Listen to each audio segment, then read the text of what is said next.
We're back on Date with Daniel, and I have a very special someone here with me. She's an elephant storyteller. She's a success coach. She's a light worker. In my eyes, she's everything amazing. Ms. Karlyn Percil. Thank you, Dee. You know, I am so happy that you're here. And I will say this, and there are very few people who have been able to help me grow, and we've known each other for a very short while, except I've, grown leaps and bounds. And I want other people to grow too, you know? But before we get on to how you inspire others to achieve and live their best life, I want to know how you got here. Because there were parts of yourself that you did not like. You hated parts of who you were. Yeah. And I want to know what those parts were and why you hated them so much. Yeah, and that's the beauty of getting to a point where I'm now able to help others. Because I think if I didn't know how to help Karlyn, I would not be so effective at doing what I do. Yeah. And for me, a lot of it came from what I call my elephant story. Yeah. And an elephant story is likened after the elephant in the room idiom. It's like a shame-based, a fear-based story or event, something that you've been through that you don't have full closure on. Yeah. And usually that's because there's the societal norm around that particular thing. It's not what is widely celebrated. It's not what the status quo is, what everybody else is doing. And that biggest elephant story, and we all have several elephant stories, right? But the biggest one for me, which came from an experience, so it was an experiential elephant story, is being a survivor of child sexual abuse. And growing up in the Caribbean is something that you don't talk about. Like, nobody talks about that. Children suffer, we go through trauma, and then we're told, be quiet, sweep it under the rug, right? Mm-hmm. So it's almost like you've been violated after the actual act has happened. And even moving here from St. Lucia as an immigrant to Canada, you think like, well, I'm in a new space, I'm in a new environment, everything will be great. But it's like, no, you carry your history and your past with you wherever you go. Yeah. And I think that was like my biggest lesson moving to Toronto. Because I thought somehow that being in a new space with new people, like I would be a little bit gentler on nicer to Karlyn, things would move along faster because I'm not in the space where the person who did this traumatic thing to me is. That you thought you were physically away from the pain. Exactly, I'm physically away from the pain, so then the pain should go away, right? Isn't that how it works? Yeah. Apparently not. It haunts you for the rest of your life until you take care of it. So that led to a lot of, self-esteem issues, confidence issues. And the other thing too with society too is that because when you look a certain way, people assume that you have it all together, which is one of the whole flaws of this whole thing of looks equals success, or looks equals like, you've got all your shit together. But honestly, no, you don't. That doesn't mean anything. Looks doesn't really mean anything. But we live in a society that celebrates the external, the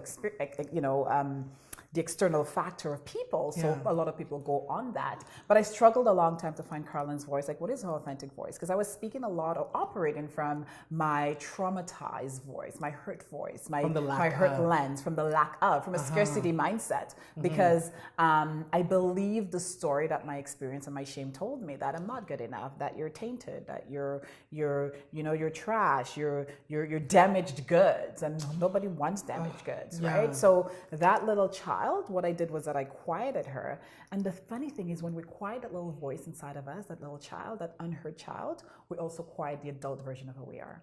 And I think people don't realize that. They think that if they're just suppressing a certain part of who they are, they can either just be more empowered, or certain things will just go away over time. Yes, but they actually just silence the essence of who they are. You silence the essence of who you are. So you operate on what I call the three-legged stool. Yeah. Right? And you know what happens with the three-legged stool? Eventually it topples over and it falls down. Yeah. So so it took me a while to work to a place where I could look at my past, I could look at my elephant story and see the love and courage underneath it. But it doesn't come overnight. There's a lot of monitoring your self-talk and changing that language, reappraising the situation and understanding that what happened to me did not happen to me, but it happened for me so that I can become the person that I am today. Yeah. So I can really grow into that beautiful warrior that I am. Yeah. And I can stand here today in confidence and say that. Yeah. But you don't get to that place with confidence unless you grow through the pain. You have to go through it. Yeah. There's no going around it. And I've done it. So I can honestly tell you that. You can get the new hairstyle, shop a whole new wardrobe, change homes, get that beautiful first stole that's going to make you feel fabulous for, a few hours or whatever it might be. But in the quiet moments of the night, when the lights are off and you're alone in bed, your head on the pillow, what is that small voice whispering to you? Yeah. What are the tears saying? What is that knot in your stomach telling you? But you're talking about your figurative voice. But I remember one of the first times that we had spoken, we took it to voice note now. That was the evolution of our friendship. Yes. And then when you sent me such an inspiring voice note, I said, I love your voice. The way in which you are saying things, it's so soothing, it's so inspirational. And you chime right back in, you go, I hated my physical voice for so long. Yes. Talk to me about that. Yeah, because it all stems from that whole place of feeling unworthy, right? And when you feel unworthy, the aspects, the way we express ourselves, whether through voice, through art, writing, whatever it might be, we end up hating that part of ourselves too, because it's coming from a place of unworthiness. It's coming from so when that voice comes out, we see it through the lens of judgment. We see it through that lens of, is it that hurt child who's still talking? I can't stand her. Because you haven't fully accepted all of her. And I didn't fully accept all parts of Karlyn. So I was still struggling with her, with the present Karlyn, the Bay Street Karlyn, who's just killing it in her job and doing all those great things. But then there's also the other Karlyn who I haven't reconciled with. And by doing that, I still hated certain aspects of her. So I didn't like my voice. I didn't like the way I look. I felt like, me and my big boobs, they're a problem. They're a nuisance. Is that why whatever happened to me happened to me? Is that so? You started looking for justice. You blamed yourself. It's self-blame. And because of society's whole attitude around sexual violence against women and girls, of that whole blame, they point the finger right back at you. What was she wearing? What were you doing?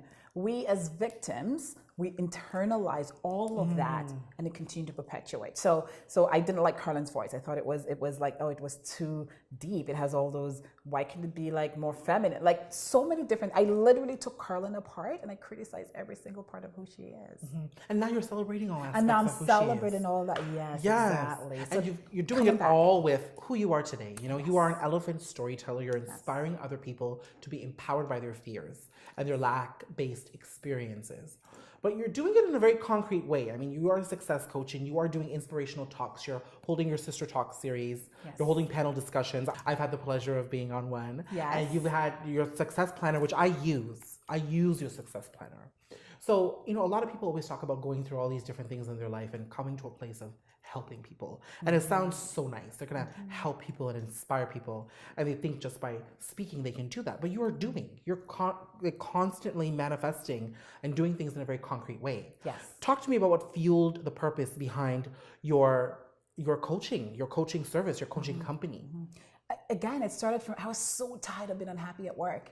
And the other thing too, I also felt a little bit ungrateful because again, I grew up in the bush. I grew up with no electricity, no running water. And here I am now on Bay Street. I have this amazing job. I'm surrounded by great people, but I couldn't get to a place where I can truly feel grateful for what I have. And that led me on I opened up Pandora's box and I went in, right? And that's where the whole reconciling and owning my elephant story and healing from that came from.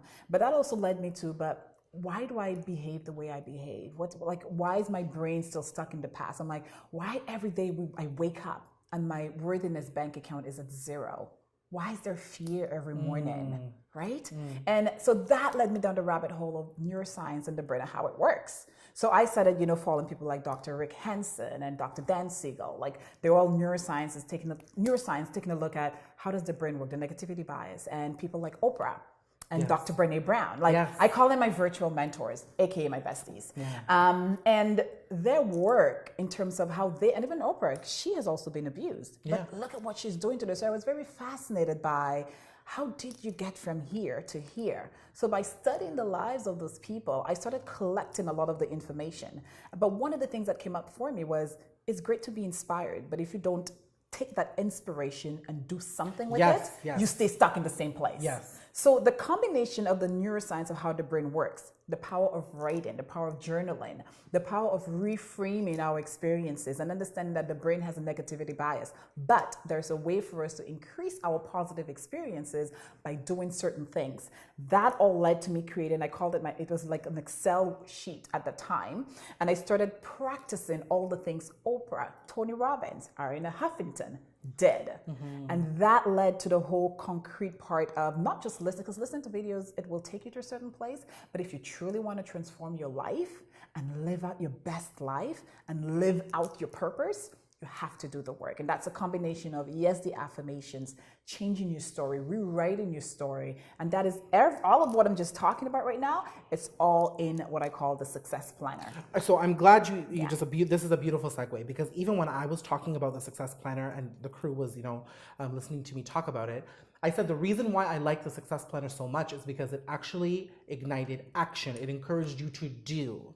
Whereas I have purchased many different success planners by people I will not name. And while they're all great, they get you to just think and just be in a state of mentally being inspired. Well, great, I'm here now. How do I practice it?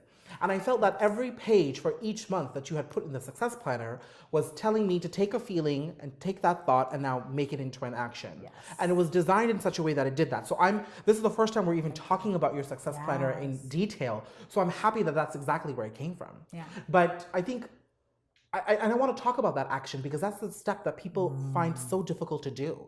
They want to buy that book, they want to read that chapter, they want to fill out that page and stay in that state because it feels good. But it's so hard for them to actually do something. Yes. How are you helping people get there? Because I was stuck there for a long time. Right? I know, because so was I, and that's the whole thing. And that's why I got fascinated to see, how can I move from here to here? How can I get to where I want to be, where I wake up every day? As much as the fear might come, I can move past it. And one of the things, so I love acronyms. So ACT, when I look at the whole word action, A-C-T, ACT is activity, C, that causes transformation, T. So I love you. What am I doing that is transforming my life? And with transformation, there needs to be movement. There needs to be, flow. You need to go from one place to the next. So that led me to identifying, okay, what can I do every week? Because we have there's 14,000, how many minutes a day? I can't remember right now, but we have so many hours in a day. If we choose just 1 hour or 30 minutes or, 45 minutes to do one thing that will drive our lives forward, it will help us to live the life that we're meant to live. So the planner, that's why we have weekly deliverables. What are you doing for week 1? What is your must deliver item? All of that led me to really taking a look at putting items that will help people to shift and not just think and be inspired, but to shift and transform their lives based on where they want to go. Yeah.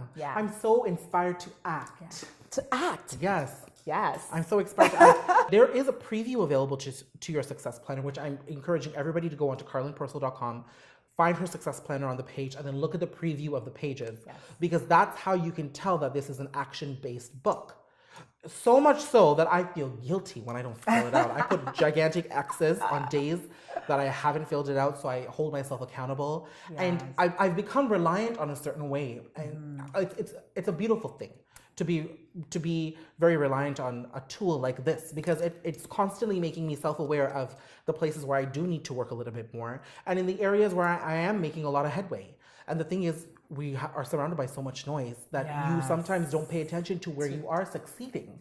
You're constantly looking at where there's lack. Exactly. And so the book constantly puts me in a place where I realize that, okay, we are making steady progress here. I don't need to be so down on myself. And I love that you just said that, because you just spoke to the neuroscience part of the book, of the planner. And that's where that part came from. Because of the brain's negativity bias, we do operate from the scarcity perspective. We do operate from a scarcity mindset, right? And we take those pictures every single day of not good enough. Because when you look at ads, that's what they tell us. You need this cream because you're not pretty enough or you're not young enough. Yeah. So with the positivity mindset, and I've gotten a few clients who have they've reached out and they're like, every single day I can see the progress I've made with my mindset, with the progress I've made with my positivity, my positive emotions.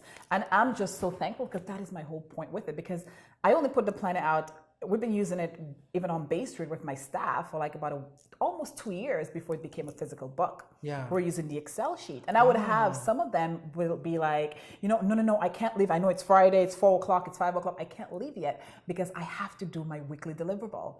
Because and the fascinating thing is that, I'll just backtrack, the brain works on systems. It works on, if you tell it this week by 2 p.m., I'm going to call Daniel.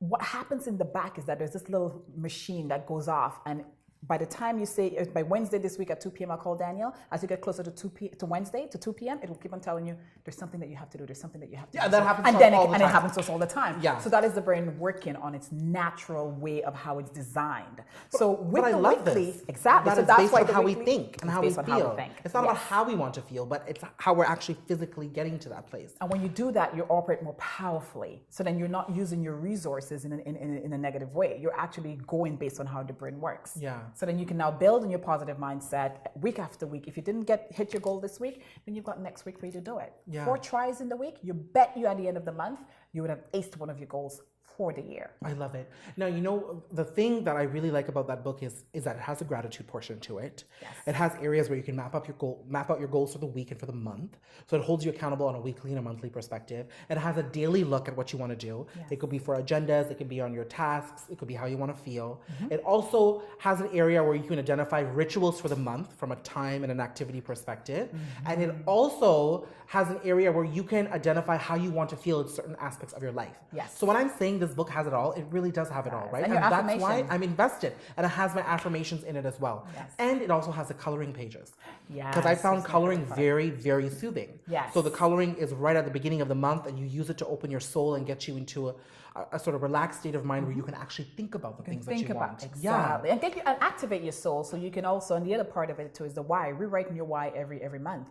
And that's actually a success tip from Napoleon Hill, another one of my virtual mentors. Think and grow rich. If you rewrite your vision statement every month, it now becomes second nature to you. Yeah. And there's also a permission and also a commitment statement in the planner as well. And that is to help us with our internal biases, because the minute you go after something that is outside of your comfort zone, the resistance will come and fear will show up and tell you that you're not good enough. Who do you think you are? Here are all the things you need to finish. Yeah. So writing yourself, giving yourself permission, that's also a very effective way of overcoming your own internal biases and making a commitment also. Really it's like writing a contract with yourself and telling yourself that your dreams matter, you matter. The thing that you have in your soul that is meant for only you to birth matters. So writing it just gives yourself, you give yourself that almost like honoring the gift that was given to you and only you. Amazing.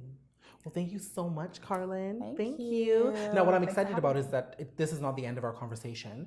We're going to be putting out a few exclusive videos on Date with Daniel where you're going to give us tips on how to live our best life using your success planner.